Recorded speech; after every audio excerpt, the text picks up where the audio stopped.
From Washington, I'm Christopher Cruz.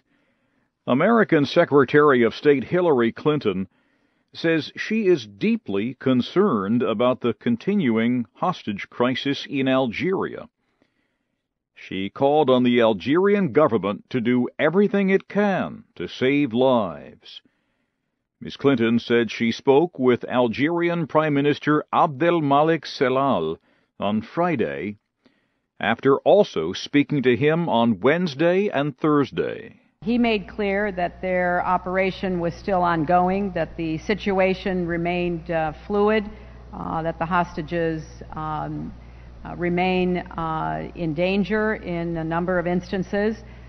But in interest of their security, I am not going to provide any further details at this time. Ms. Clinton spoke in Washington Friday as new reports from the Algerian state media said at least 12 Algerians and foreigners had died after an assault by the Algerian army. Local officials in Mali say government forces, supported by French troops, have retaken a second town that had been seized by Islamist militants. The officials say militants have been driven out of Diabali, which is about 400 kilometers northeast of the capital, Bamako. VOA reporter Idrissa Fall is in Bamako. People driving on their cars, you will see French flag. Kids selling French flags in the street. People you talk with, all of them are very happy with the military intervention. Even the political leaders who had been fighting since the coup, all of them now say, "Thank you, France." On Thursday, heavy fighting between French soldiers and militants had been reported in Diabali. The town had been seized by rebels on Monday. There was no immediate confirmation of the recapture from either Mali's military or from French forces. The chief nuclear inspector for the United Nations says no agreement has been reached with Iran to investigate its nuclear program. International Atomic Energy Agency team leader Herman Neckerts and his team of UN inspectors arrived Friday in Vienna, Austria. They had spent 2 days of what were described as intense discussions in Tehran. Mr. Nackert said the two sides were unable to reach an agreement for the inspectors to visit Iranian nuclear centers. He said they disagreed on the possible military parts of Iran's nuclear program. Mr. Nackert said more talks are expected to take place in Tehran on February 12th. The United Nations High Commissioner for Human Rights, Navi Pillay, says she believes both sides in the Syrian civil war have committed war crimes. She again urged the UN Security Council to order an official investigation by the International Criminal Court at The Hague.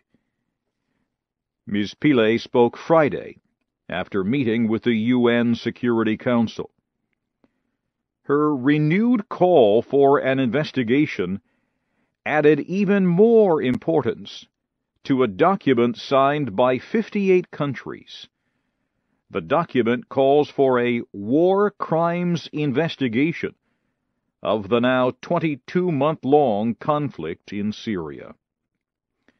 Russia and China have vetoed past attempts by the Council to take action. You are listening to the news in VOA Special English from Washington.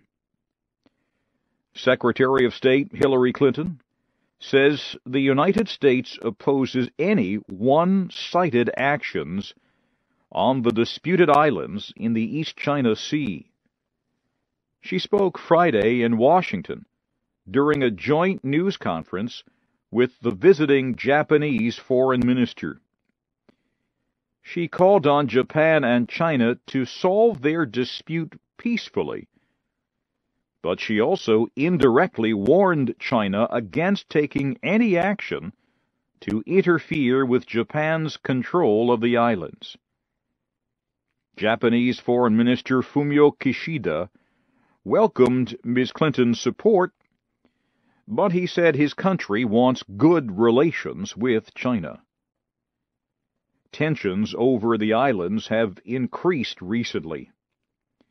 Both countries are now making observation flights over the disputed islands.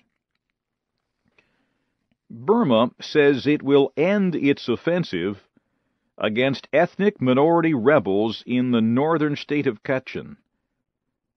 The decision comes after growing international criticism of Burmese officials.